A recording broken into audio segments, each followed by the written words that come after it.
Друзья, приветствую вас на канале Ниндзя Капитал. Это дневное включение. Давайте рассмотрим текущую ситуацию, какие события происходят и какие есть идеи для того, чтобы заработать внутри дня. Так, все больше и больше внимания уделяется инфляции, тому, насколько инфляционный огонь вздымается, разгорается. И, в общем-то, консенсус западных экономистов, финансовых чиновников приходит постепенно к выводу, что инфляция, она надолго. Еще один опережающий индикатор, показатель того, что инфляция будет расти, это, соответственно, движение в ценах на нефть и газ. Долгосрочная инфляция идет вслед за краткосрочными ценами на энергоносителями. В общем-то, индикаторы инфляции, развития процесса. Предыдущие индикаторы показывали, что мы в начале пути разгона инфляции. Сейчас чем дальше, тем все больше и больше показателей указывают на то, что процесс начинает приобретать уже малоконтролируемый характер. Судя по той динамике цен, которая сейчас наблюдается, даже при включении так называемого долларового пылесоса, не факт, что инфляционное давление снизится. Я так считаю по одной простой причине. Дело в том, что инфляция – это обесценивание денег. Уже на текущий момент произведено денег очень большое количество, как в напечатанном виде, так и в виде различных инструментов, позволяющих получать финансирование. Даже в том случае, когда начнут сокращать ликвидность, одним из факторов воздействия этого сокращения будет снижение спроса и производства в том числе.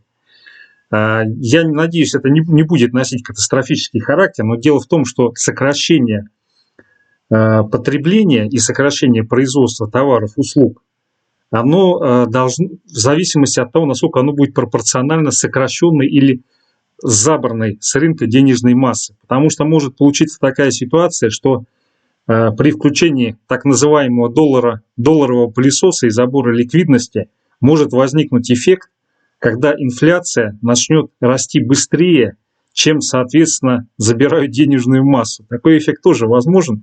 Интересно, как ФРС будет учитывать данный риск при начале сокращения мер поддержки. Так, в общем-то, все текущие индикаторы на данный момент указывают на то, что инфляция начинает разгоняться. Так, друзья, давайте перейдем к графикам. Началась торговля ВИКСом, индексом волатильности, и здесь, собственно говоря, открытие с гэпом вниз. Текущее движение, открытие в ВИКСе указывает на то, что сегодня должен быть достаточно позитивный день для рынков, по крайней мере для западных. Так, друзья, далее S&P 500, здесь, соответственно, опережающими темпами движение на 4500, оно уже произошло. И на текущий момент, если не возникнет отката и пробития 4480, мы имеем уже сегодня все шансы совершить движение в район 4530. Возможно, что и этот максимум сегодня будет попытка его пробития, но относительно такого движения у меня пока уверенности нету. Так, друзья, далее золото, смотрите, оно подходит к диапазону, который начинает пытаться тестировать на пробой 1782-1784. Я думаю, в 15:30 мы увидим, может быть, с откатом в начале, может быть, даже без отката, пробой и, соответственно, движение, цель которого будет для начала 1795-1796. Если здесь пробоя часов до 4 не возникает, то, соответственно, золото уходит консолидироваться в диапазон 1769-1782. Так, друзья, далее нефть. Но по нефти у нас сейчас идет движение, у которого на сегодня цель 85,7 и потом тестирование на пробой этого хая.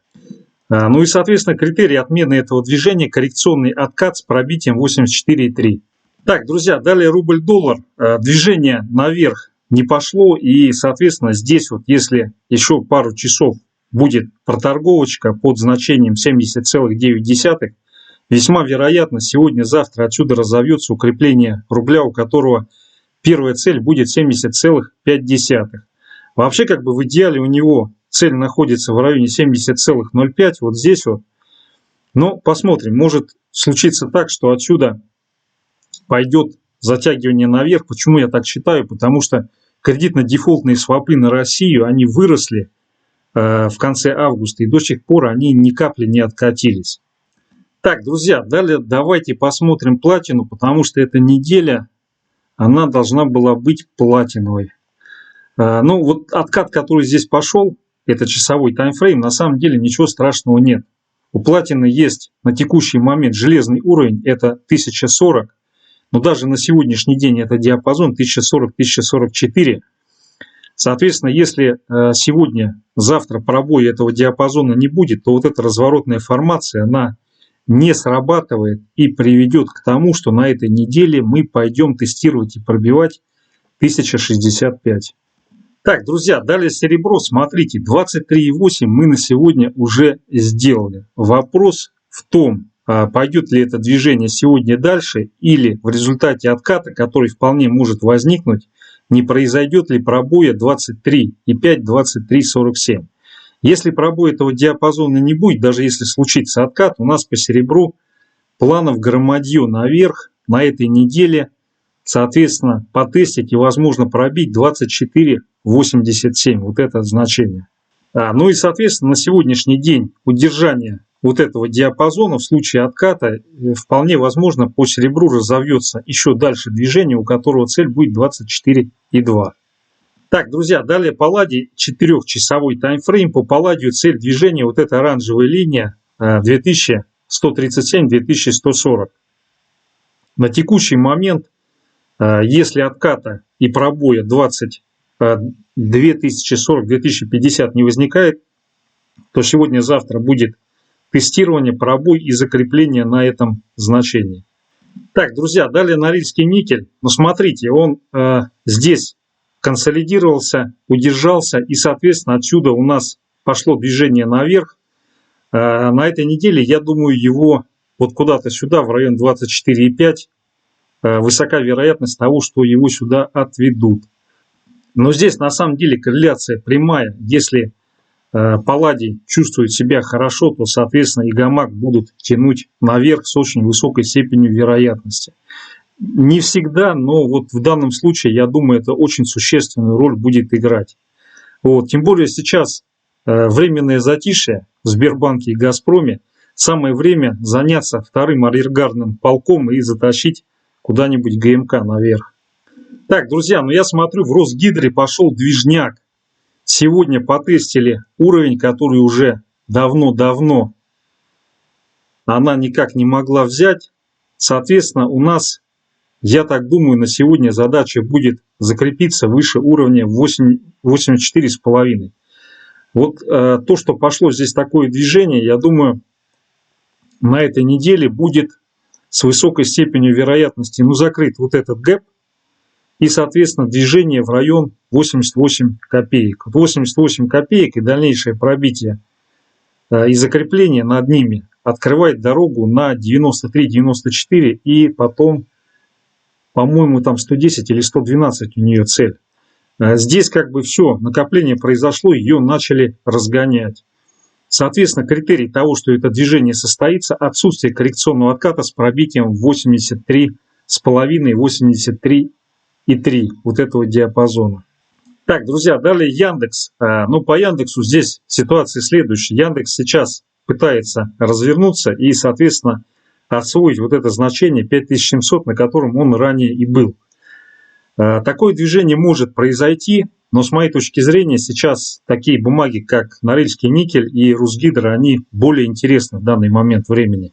Так, друзья, далее Мечел, 4-часовой таймфрейм. По Мечелу намечается штурм и пробитие уровня 178. Как только это происходит, отсюда у нас развивается движение по Мечелу, цель которого будет находиться в районе 220. Соответственно, критерий того, что это движение не состоится, это откат и пробитие уровня 163-160, вот этого диапазона. Если этот диапазон пойдет, то Мечел на какое-то время укатает в район 151 для того, чтобы он собрался с силами. Так, далее Роснефть, опять же 4-часовой таймфрейм сейчас идет. Здесь обращаю внимание, что по ней в принципе еще потенциал движения есть. То есть она вот в легкую сегодня-завтра при удержании даже текущих цен на нефть может сходить, потестить 663,5. Такое вполне возможно. И я думаю, даже при текущих ценах на нефть ее могут сюда загнать. Но с моей точки зрения более интересны другие акции, о которых я сказал. Это вот Русгидро, Норильский никель, ну и, наверное, Мечел в том числе. Так, друзья, далее Озон, тоже 4-часовой таймфрейм. Мне кажется, сейчас он более интересен, нежели Яндекс. Потому что по нему пошел целенаправленный импульс. И этот импульс должен разрешиться приходом либо на 3750, либо на 3900, вот сюда, вот к этому значению. Соответственно, критерий того, что это движение сохраняет свою силу, это отсутствие коррекционного отката с пробитием 3360. Так, друзья, давайте еще американский NASDAQ посмотрим. Здесь все готово для того, чтобы американский хай-тек поехал куда-то сюда вот наверх. Ну, как минимум на 15150 и, соответственно, максимум потестил вот эту вот вершинку. Движение наверх сформировалось и пошло. И на текущий момент его может отменить только коррекционный откат с пробитием 14500. Соответственно, эта цель уже знакома, мы ее неоднократно рассматривали, обсуждали. Так, друзья, ну, в общем-то, это все основные идеи, основные моменты, что хотел до вас донести, донес. Спасибо за внимание, успешных торгов и всего наилучшего.